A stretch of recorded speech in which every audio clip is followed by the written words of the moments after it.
The kingdoms and powers of this world always come to an end.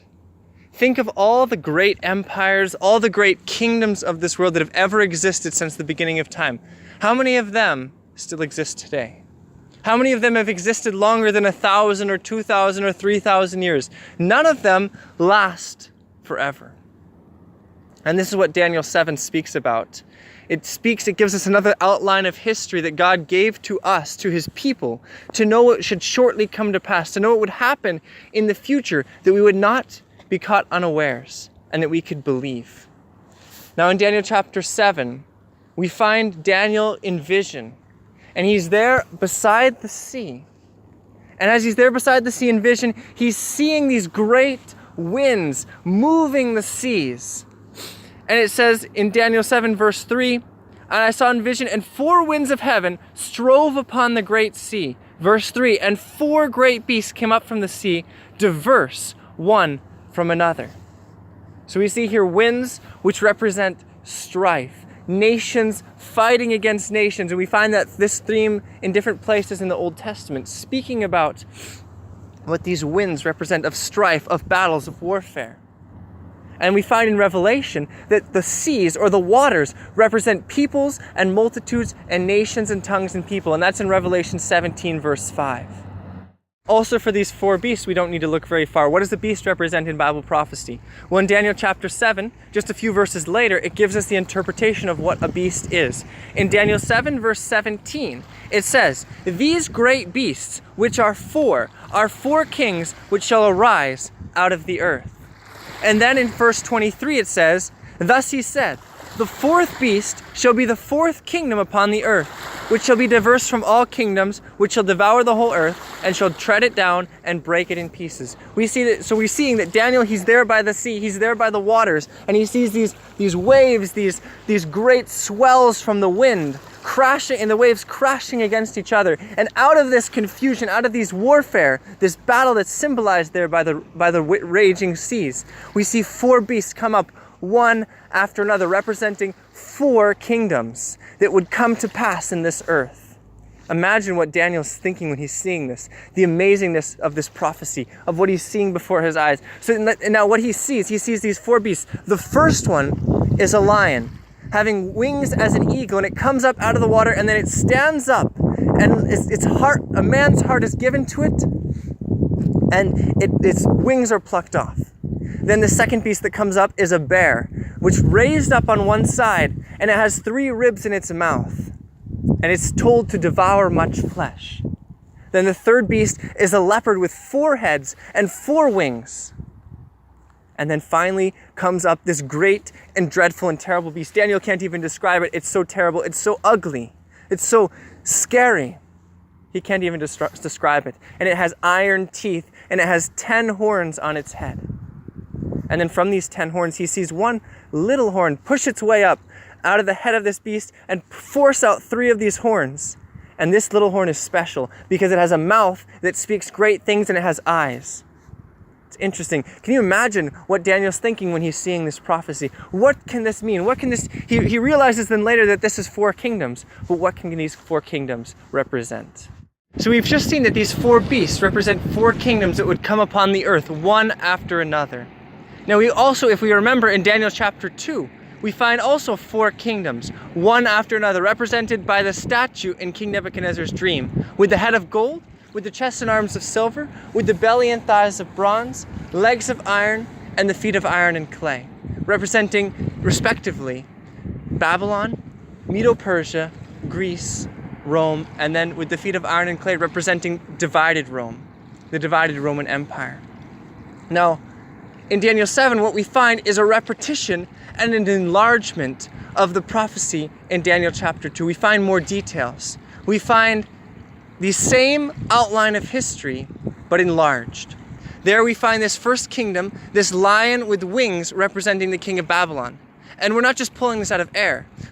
If we look at the rest of the Old Testament, we see multiple times where Babylon is referred to as a lion or as an eagle. If we see in Jeremiah 50, verse 17, it says, "Israel is a scattered sheep. The lions have driven him away. First, the king of Assyria hath devoured him. And last, this Nebuchadnezzar, king of Babylon, hath broken his bones. If you look also in Jeremiah chapter 4, Babylon and Nebuchadnezzar are referred to as this lion.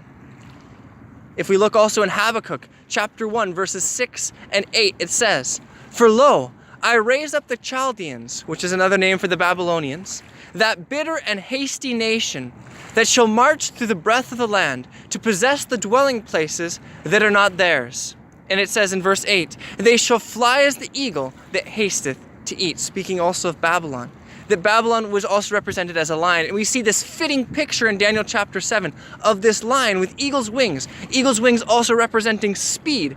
And we see Babylon, who was flying swift as an eagle, conquering the then known world in a very quick period of time, because these wings representing speed on this lion, a very perfect picture for Babylon. And if you look also on the Ishtar Gate and other Babylonian relics, you find many sculptures, many paintings, many statues of eagle-like, or of lions with eagle's wings. This was not an uncommon symbol for their empire. So this is what Daniel sees first.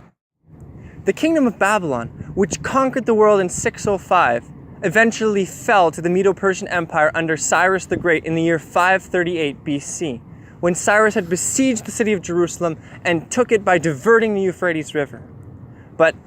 And this kingdom, represented by the bear with the 3 ribs in his mouth, was also a fitting symbol. Why? This bear was raised up on one side, showing that there was this government of the Medes and the Persians, 2 parts, a coalition government. But the Persians were always stronger than the Medes. What about the 3 ribs in its mouth and that it was told to devour much flesh? Well, what's interesting is the Medo-Persian Empire conquered 3 major world empires: the Babylonians, the Lydians, and the Egyptians. They took them all out, symbolized by these 3 ribs in the mouth of the bear. Medo-Persia had the same fate that all empires of our world will eventually face or have already faced. And that is, they fell.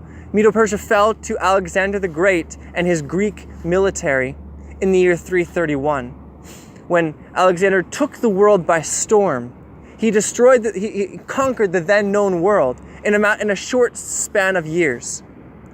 And this kingdom was fittingly represented by this leopard with 4 heads and 4 wings. If 2 wings are showing speed, 4 wings are even faster, fittingly representing Alexander's speed and conquer. What about the 4 heads? Well, after Alexander's death, his kingdom was not passed on to his son, but his generals broke it up, and it became into 4 main empires. One in the north, in the south, one in the east, and in the west, by his 4 generals that took it over.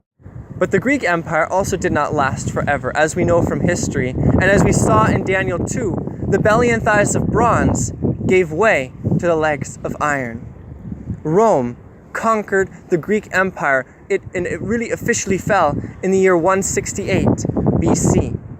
Now, Rome ruled the world for quite a long period of time, until it also fell in the year 476 AD. But it didn't fall from some other empire conquering it and taking over all of its territory, as had the other kingdoms that were before it. But it fell apart from within. It was conquered by 10 tribes that were from within its territory. And we see this was represented by the 10 horns on the head of this dreadful and terrible beast. What does it say in Daniel 7? Are we sure that this is what the prophecy means? In Daniel 7 verse 24 it says, And the 10 horns of this kingdom are 10 kings that shall arise. So, these 10 kings arise out of Rome and subdue it from within and take over each a part of it. But not all of them, none of them really rise to supremacy like any of the beasts before. Some are strong and some are weak, as we saw in Daniel 2 with the feet, partially of iron, partially of clay. These 10 kingdoms, or these 10 tribes, became what is now modern Europe, or especially Western Europe today. You have the Suevi, which are the Portuguese. You have the Visigoths, the Spanish. You have the Franks, the French, the Burgundians, the Swiss, the Lombards, the Italians, the Alemanni, the Germans. You have also the Saxons, who are the English. And you have three tribes that no longer remain. You have the Ostrogoths, you have the Heruli, and you have the Vandals, which all became extinct at some period and have no kingdom or no power that today that stems from them. So these had 10 tribes, these 10 kingdoms that came up, that now make up Western Europe. Just like we had the feet, there are these different parts, but none of them stuck together. Europe never became one unified country or nation or empire. There was many attempts, but it never happened. But what happened also in this beast? Remember, this beast, it not only had 10 horns, but after these 10 horns had arisen, there came up one little horn that pushed out 3. These 3 that were extinct, the Vandals, the Heruli, the Ostrogoths. We'll speak about them in a later video more. But we see this little horn, and he speaks like a man. He has a mouth that speaks great things, and he has eyes like a man. What could this little horn represent? Well, we'll have to see that in a future video. What is this kingdom? What is this kingdom? Why is it so much? Because if you see later on in Daniel 7, it seems that Daniel understands the prophecy, but he's not quite sure about this 4th beast. And he's also really wants to know about this little horn. And there the interpretation is given. If you want to know, you can read ahead, read Daniel 7 for yourself, try to see. But remember, this little horn comes up after these other tribes, after these 10 kings came up in 476. So it's sometime in this territory of Western Europe, after the year 476, this power rises to prominence. But as we see at the end of the prophecy in Daniel 7, it says that in the end, God is the one that conquers. Again, reinforcing what we saw in Daniel chapter 2. That in the end, the kingdom is given to the saints. It's given to God's people. And it will be a kingdom that will last forever, without end. The question is, do you want to be a part of that kingdom? Do you want to be among those who are in God's kingdom? Well, God has promised that will come to pass. And as we saw in the prophecies, everything till now has come to pass. And we see, why does God give us prophecy? He says in Amos 3:7, he says, "Surely the Lord God will do nothing, but he reveals his secrets unto his servants, the prophets." God reveals secrets to his people so that we can know what will come to pass. Jesus says in John 14:29, he says, "And now I have told you before it come to pass, that when it has come to pass, ye may believe." God has given us prophecy that when we see that it was fulfilled, just as he said, that we see that he is the one that knows the end from the beginning, we will believe in him. We will believe in his word, the Bible. We will have greater trust in what the rest of the Bible says about how we should live our lives and about his soon coming. And he is coming soon. The question is, will you be ready? Do you believe his word? Search it for yourself, because there in the Bible, it is given the way as which we should live our lives and the best way to live. Search for yourself. May God bless you.